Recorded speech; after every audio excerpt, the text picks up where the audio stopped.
From farm to table, Canada's food system is a complex network of competing priorities. It can lead to endless and sometimes baffling choices for families, policymakers, and everyone in between. Do we need a more comprehensive national approach? Joining us on that from Ottawa, Crystal Mackay, President of the Canadian Centre for Food Integrity. In Etobicoke via Skype, Cecilia Rocha, Director and Professor at the School of Nutrition and Researcher at the Centre for Studies in Food Security at Ryerson University. And here in our studio, Laurie Stahlbrand, Food Policy Specialist with the City of Toronto's Food Strategy Team, responsible for the Toronto Food Policy Council. And Milana Roberts, Chair of Food Secure Canada and Co-Chair of the Toronto Youth Food Policy Council. Welcome to you all.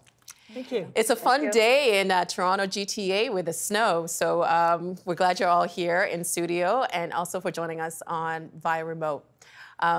Laurie, I wanted to start with you before we got into the conversation with everybody else. And I'm going to ask you a question that might be rude to ask at parties, but we need to ask it for this panel. What do you do? Right. So I'm an employee of the City of Toronto, and my specialty is food policy. And I look after the Toronto Food Policy Council, which is a rather unique organization. It was founded back in 1991, so we're almost 30 years old. We're the oldest food policy council in a major city in the world. When we started, there were about 3 food policy councils in the world. Now there are about 300 or more around the world and growing. And basically, what happened was in the mid-'80s, there was a crisis. For the first time, we had food banks. We had people who were hungry and did not have enough food. And everyone said, this is a temporary solution. And in fact, I was a broadcaster at CBC at the time, and we did the very first Sounds of the Season. And I interviewed Gerard Kennedy, who went on to become a politician, about the fact that he was the executive director of the Daily Bread Food Bank at the time and was going to put himself out of business within a year or two. Well, by the late 80s, we knew that wasn't happening, and there were some dynamic politicians, particularly the mayor at the time of Toronto, Art Eggleton, now a senator, and Jack Layton, who was also a city councillor at that time, who said, we need a policy approach, not just a charity approach to addressing these issues around hunger. In a way, then, Toronto was forward-thinking in its approach to food from back then. Very, yes. Can you give us an example of some of the projects that the council has spearheaded? Yeah, we've been involved in all sorts of things, in student nutrition programs and making sure that there is money coming from the city to support students in schools around the city to have breakfast programs and lunch programs. We've worked on urban hens, on bringing a bylaw to do a pilot project on allowing people to have hens in their backyard with eggs. We've worked on all sorts of urban agriculture projects and, of course, on many projects to do with hunger and providing food security for people in low-income neighborhoods. So different kinds of projects that they could be involved in. Why do you think this role is important for municipalities to have, and should other municipalities have this role? Well, food is the most basic thing. If you have a crisis, you've got to feed people. On an everyday basis, we have to eat. And there are many people in Canada who don't have enough food. And we are actually the child poverty capital of Canada in Toronto. Which is shocking. Which is really shocking in such a wealthy city. And that means that about 1 in 6 children doesn't have enough. Actually, it's even higher than that. That's Canada-wide. We're even higher. We're about 26% of children in Toronto do not have enough money in their family to be able to be adequately fed on a regular basis. So that's a big part of what we're doing, is trying to address that issue and bring it to public light. But it's a lot bigger than that, because in fact, if we don't have farmland that's protected around us, if we don't have safe water and lands and air quality and all of those things, we actually don't have food security for anyone. So we identify food security as a health issue, an environmental issue, an economic issue, a social issue. It's an issue for all of us, and it connects with everything. So to me, it's the most important job I could be possibly doing. Do you think that people, like the regular public, is aware of how interconnected with so many different things that it is?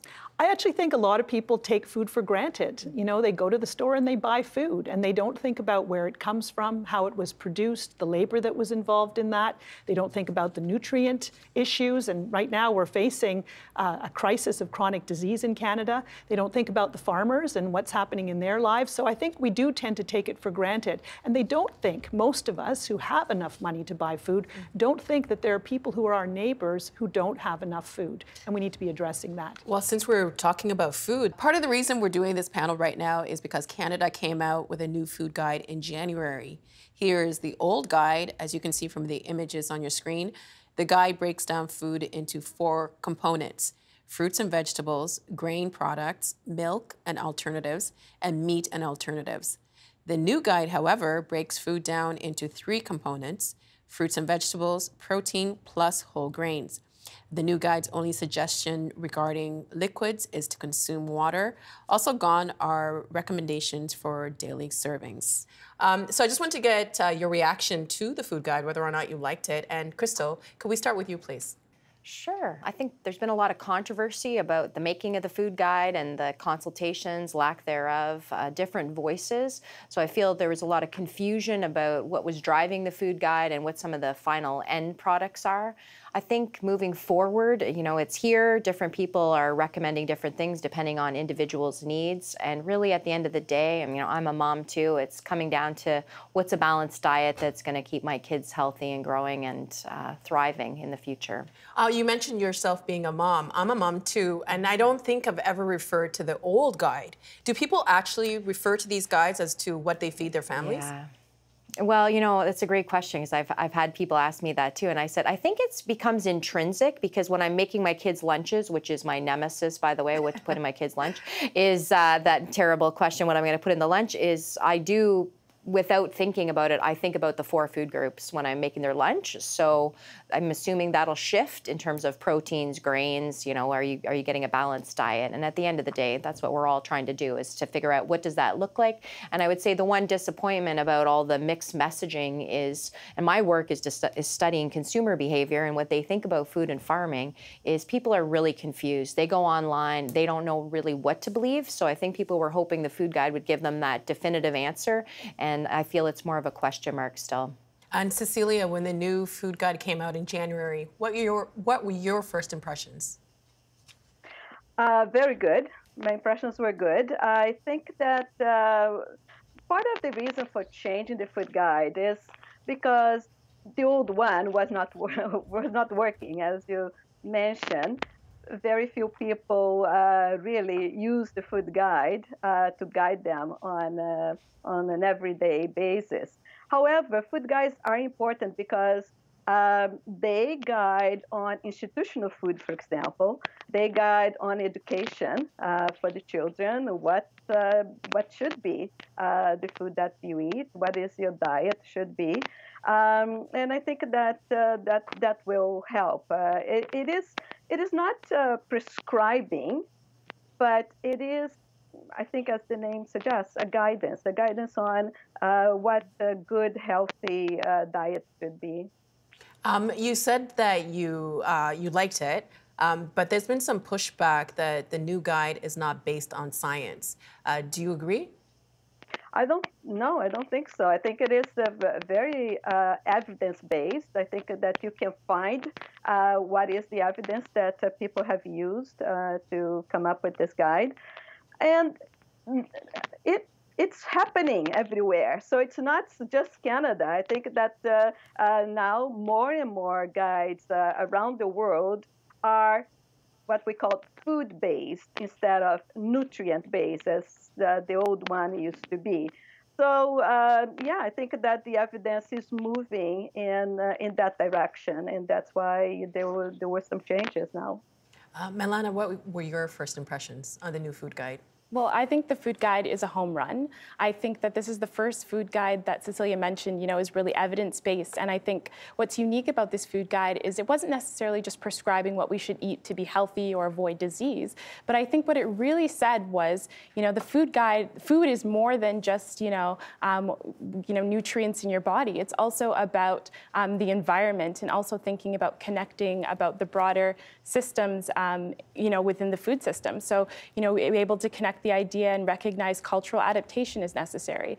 It talked about residential schools and the impact on Indigenous communities. It talked about the idea that, this is a tool to think about how we're eating, but one of the most important things is eating together, how we should be eating. And I think it really opened up the door to think about the connection between where we're getting our food and created a real opportunity to have that conversation with farmers about where our food is coming from as Canadians and how we're eating our food. And I think the more that Canadians think about where food is coming from, what's in our food, I think that's a good thing for everyone. It really tied full circle about where we're going as Canadians, about where our food is coming from. You brought up a lot of topics that I want to discuss with you all, but I want to get Lori's impressions first before we dive into the conversation again. Lori, what were your impressions? I would very much agree with everything Milana has said. I think this is a positive move. I think we have to be thinking about the environmental implications of what we're eating as well as the health implications.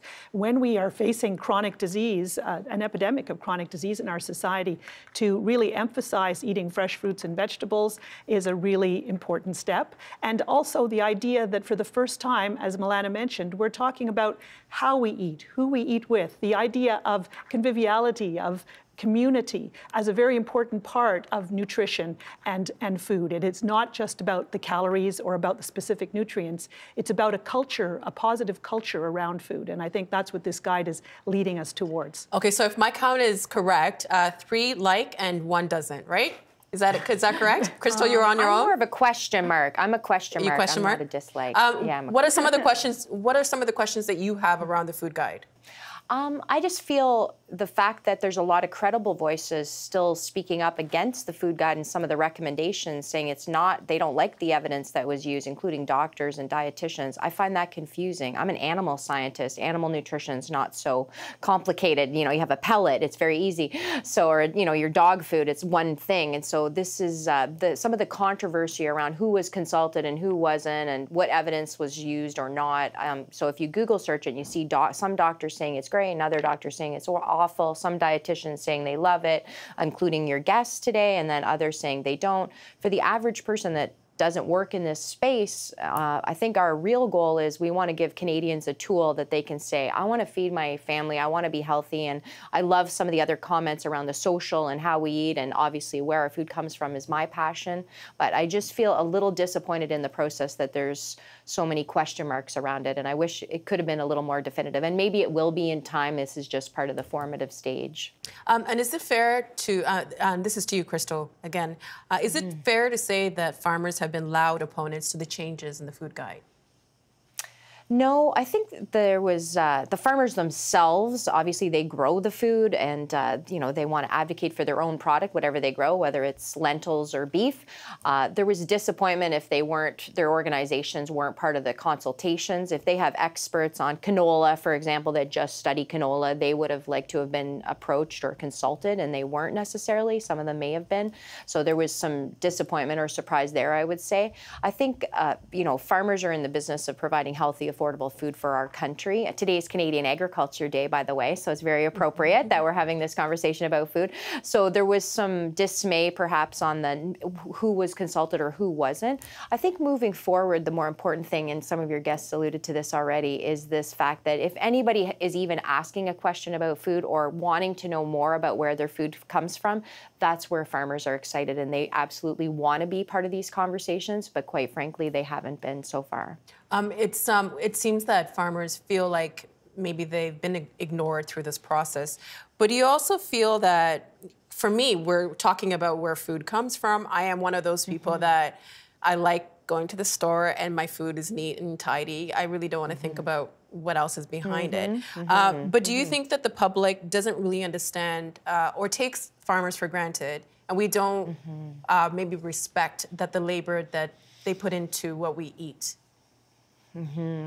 Great question. So, we always joke about the Rodney Dangerfield, no respect, right? So we're living in this challenge of abundance. And my family farm's not too far from here in the Ottawa Valley. So you have this challenge of abundance where we go to the grocery store. It's the shelves are never empty. The egg counter is a 10-minute decision. What kind of egg you want to buy? Like, how awesome is this, right?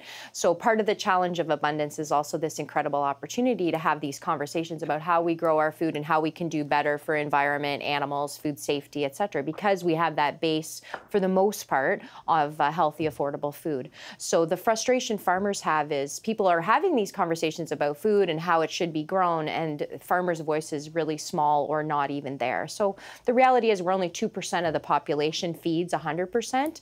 So, and you're busy farming, so how much time do you have to be on social media or attending events like today, right? So I think there's absolutely there's frustration and a feeling of being a bit beat up by the farm community, but there's also optimism to say there's nothing better than if someone wants to know more about where their food comes from and they go back directly to the farm itself. Do you think that the farming industry needs to do a better job at marketing itself, or do you think that maybe it should fall on the government? Well, that's a great question. And my organization, Center for Food Integrity, studies that. We ask Canadians, how well do you think the food system's doing on transparency? And farmers were at the top of the list, both for credibility, trust, and doing a good job. But the high number was only 34%. So, you know, even at school, if you're riding the bell curve, you're not going to pass from 34 to a 50, right? It's still pretty low. And then it goes down from there. Food companies, retail, food service, and government is quite low. So I think we're in a really exciting place, and I'm sure your guests will agree that we have this opportunity to have a better conversation about food, a more robust conversation about food, how it's grown, social, environment, health, including starting at the farm and working all the way through to what's on your plate or what's not on your plate in the cases of people who are food insecure. And farmers absolutely want to be part of those conversations, and they're optimistic about that opportunity. And Milana, your organization was part of the conversation. What role did your organization play in the changes to the food guide? So we actually participated in the launch of the Food Guide. I'm chair of Food Secure Canada, which is a pan-Canadian bilingual organization that works to support 3 interlocking goals of healthy and safe food, sustainable food systems, and zero hunger.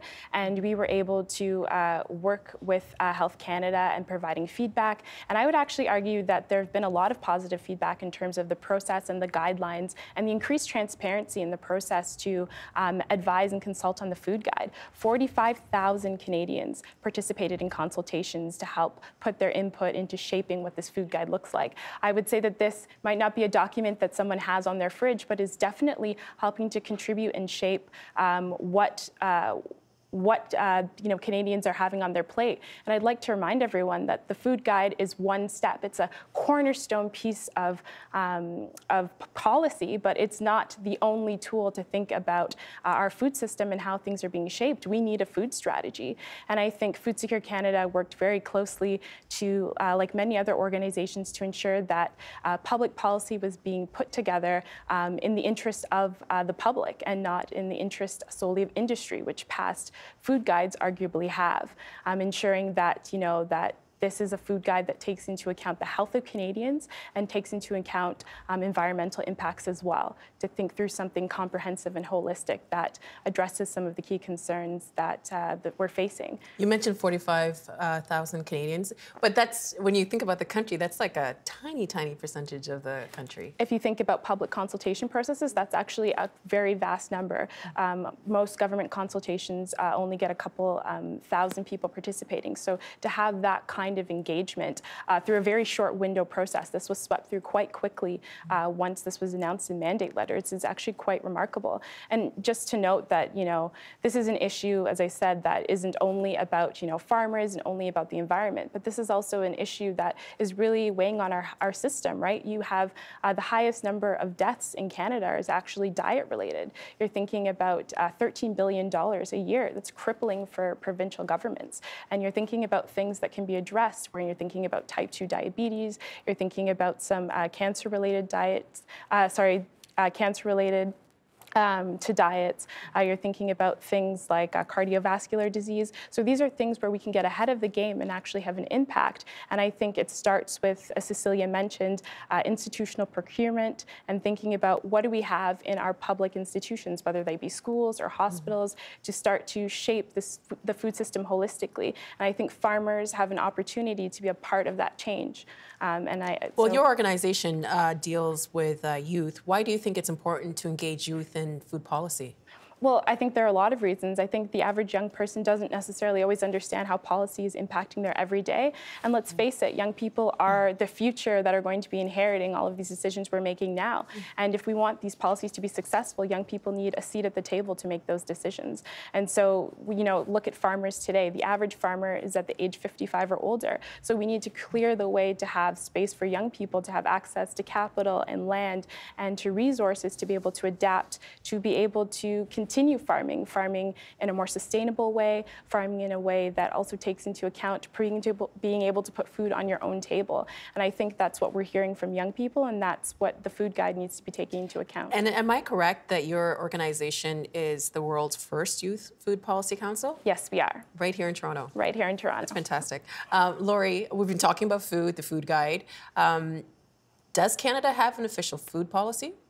We don't have a national food strategy yet. It's one of the things that many of us think we do need in Canada. Why do we need it? We need it because food connects with everything, and we need a national food strategy, which means we want to include food, we want to include agriculture, we want to include health, we want to include economic development, we want to include the environment, we want to include waste. And so therefore we need that national strategy that connect all of those different parts. And that's really essential, to recognize that food is connected to all of those things, and that food in fact is a very powerful lever for helping us solve many of those problems. So food, for example, in Ontario is the #1 employer, the food sector. So if we can create more jobs in food, that's a really positive thing for our economy. How do you solve the inequality? Because I'm sure people watching this in northern parts of the province or even certain parts in Canada, I'm thinking specifically Indigenous communities. When you look at the food guide, even just having like the glass of water as the suggested beverage, they might not have access to clean water. Do you think that a national food policy could address that? I think those are crucial issues that need to be addressed, but I don't think we need to have a food guide that says how to address all of those issues. Those are much bigger issues that we need to be putting an emphasis on here in Canada and here in Ontario. But to begin with, we need to have the food guide of what we're aiming for. What's the direction we want to go? So I don't think it's really fair to saddle the food guide with all the questions around inequality. Inequality is critical, that we address inequality, and inequality around food. Food is one of the ways we can address that by addressing, using food to address social integration and reducing social isolation, for economic development, for improving health, all of those different things. So I think they're two separate questions really, is what are the ideal ways we should be moving towards for general population to be eating for health and for a healthy environment and healthy world.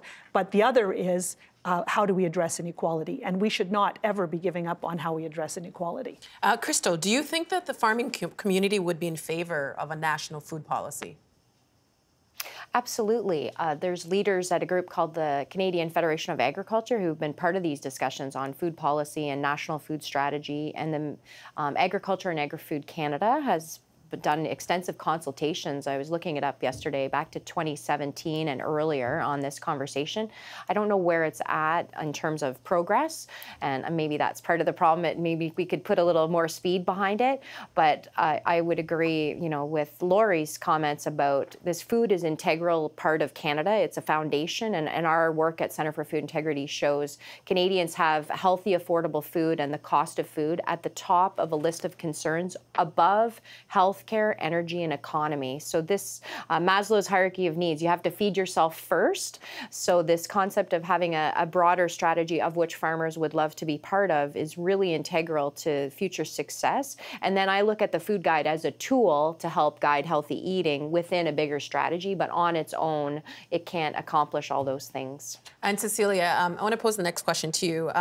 There is a tension between the fact that food is a commodity and it's part of a for-profit business model and a major export of the province of Ontario and a public good that we all need to survive. Is this is this a problem that we can resolve? Well, we have to because it's so essential. And yes, food is a commodity, but it's also a basic human right. So the questions are, how do we preserve this right, guarantee this right to everybody in society on something that is also a commercial product. So we need this food strategy to provide some guidance on how to do that and how to accommodate that. And we need everybody to be part of that conversation because, as everybody has mentioned, food is connected to so many areas, different areas. So we need that to reconcile this idea of food as a commodity and also as a human right. But because it is so complicated, there's so many layers, there's so many people involved, is it even realistic to think that we can all agree on a national food policy? Malana? Yeah, I think it's not about one national food policy. It's about a series of different policies within this broader framework that's going to allow us to make some headway on some key issues. So, we talked about, how would a food policy work? It's so political. Well, I think, we need mechanisms to help support and guide that. So, Lori talked about the Toronto Food Policy Council. Well, having a national council that's sitting to help guide that conversation. So we're thinking about needing to have joined up food policy, where you have farmers at the table, where you have policy experts at the table, where you have the Division of the Environment and the Department of Agriculture, and you have public health. You have all of these players and interests at the table to help ensure that those priorities are all being considered. And when you think about a particular program or approach to think about how to address these things, it becomes more clear and easy to facilitate when you have all of those voices there. So to give you an example, if you think about something, there's been a call for a national cost-shared school food program. And people think, well, how would that work? Working federally, isn't education and school working at a provincial level? Well, yes, but if you think about the fact that, Canada is 37 out of 41 countries that provide, in terms of how effectively it's providing healthy food for children in schools. And if you think the fact that, children from the ages of 4 to 13, 2/3 of them don't receive their daily recommended servings of fruits and vegetables, you think we have an issue here. But imagine that we were in a country where we could actually provide a healthy, nutritious meal to children in schools. And that those particular foods that we were providing in schools were actually provided locally from farmers. We're starting to think about addressing economic issues. We're thinking about creating more local food systems. We're thinking about creating an opportunity where children can start to build their understanding of what a healthy diet is and start to build a taste for healthy food. And of course, they're going to bring that knowledge home. And so we're starting to think about integrating all of these different areas. And we can't do that until we have everyone with a seat at the table to have those important conversations to understand how that'll work. So you're saying that instead of having like a national food policy from coast to coast, that we have something like we have here in Toronto with different municipalities and different players. Lori? I very much believe that although we do need a national strategy, that food is something that municipalities have a especially strong role to play. And food policy councils, as Malana mentioned, we're a 30-person council with city councillors on the council, with experts from a range of different areas, representing all the areas we've been talking about, health and waste and nutrition and poverty. And farming. We have farmers and rural people on the council. It's critical that we have this voice that can allow our decision makers to hear what's happening at the ground level, hear and feed into it with this expertise. So councils all over, and we are seeing councils sprouting up in other parts of the province, are really a really useful tool. And then they help to inform public policy. And this idea of food as a commodity, food is also in the public interest. Transportation, healthcare, these things are in the public interest. Food is as well. And we need to think about it as in the public interest. We need to support farmers to make sure that they can survive and they are not having to go out of business because they're competing with cheap food coming in from other parts of the world. One of the ways we can do that is through institutional procurement. At our schools, our hospitals, our universities, we should be buying local food that's produced sustainably by Ontario farmers. It's a really critical piece because I think our farmers are caught in a jackpot. Basically, they buy everything retail and they sell everything wholesale. So they're buying their fertilizers and seeds and all of that from big, huge monolithic companies, and then they're selling to big, huge global corporations, and they're caught in the middle. So if we really want to protect farmland, we have to think about how do we protect farmers, and how do we use the policy tools that we have at hand to actually be able to support the areas around us. Because especially with climate change moving ahead very quickly, we're going to have some backup systems for resilience. And part of our backup system is to make sure we have land for growing food, and we have clean water.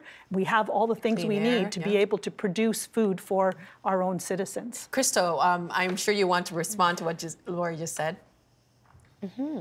No, excellent points. I think, first of all, we live on a planet, so food is global, and then Canadians, so definitely a need for a national strategy and some national thinking and investment in terms of direction and big picture.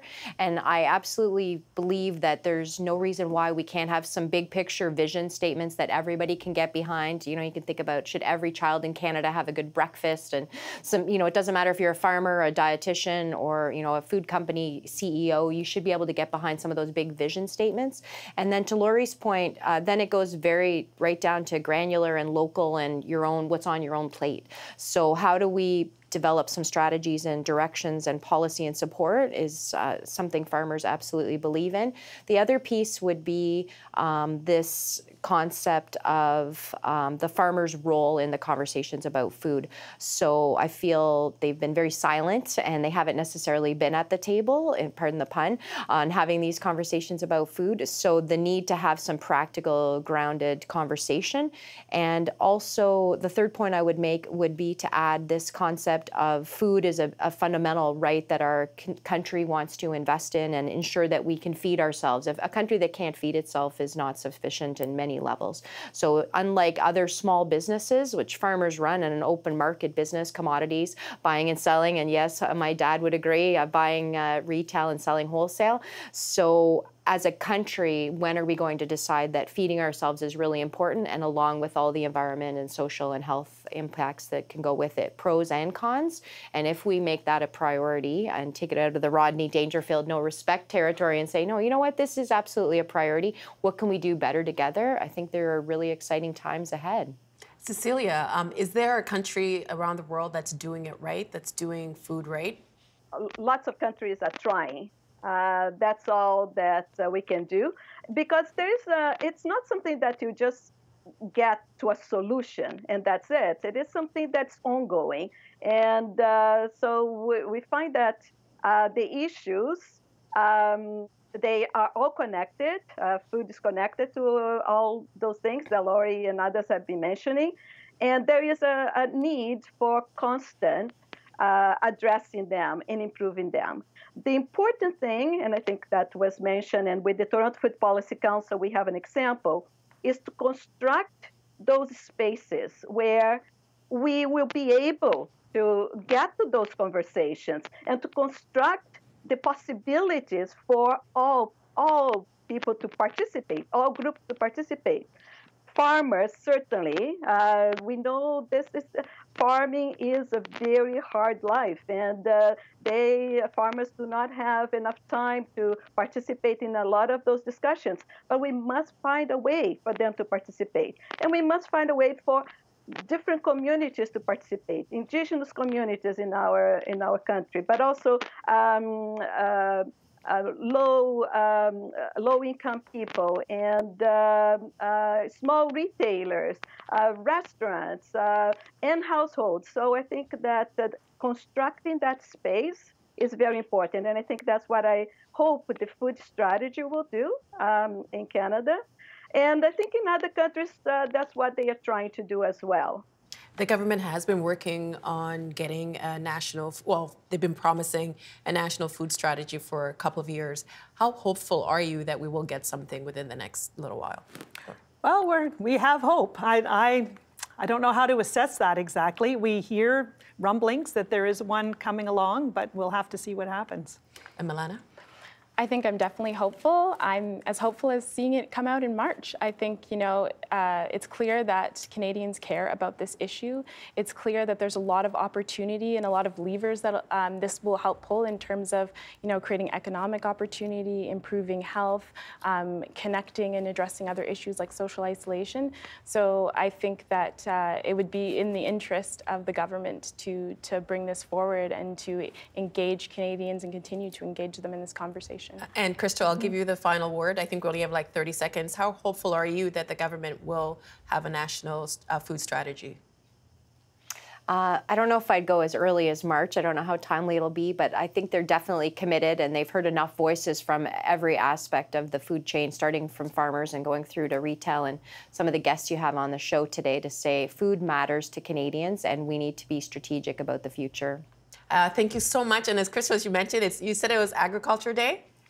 It is Canada's Agriculture Day. So I guess celebration. So can we say Happy Canada Agriculture Day on this as we talk about this? Absolutely. Yeah. Thank you very much for your time, Crystal, Cecilia, Milana, and Lori. We really appreciate all your insight. I think we've all learned a lot from all of you. Thank you so much. You're welcome. Thank you. Thank you. Thanks.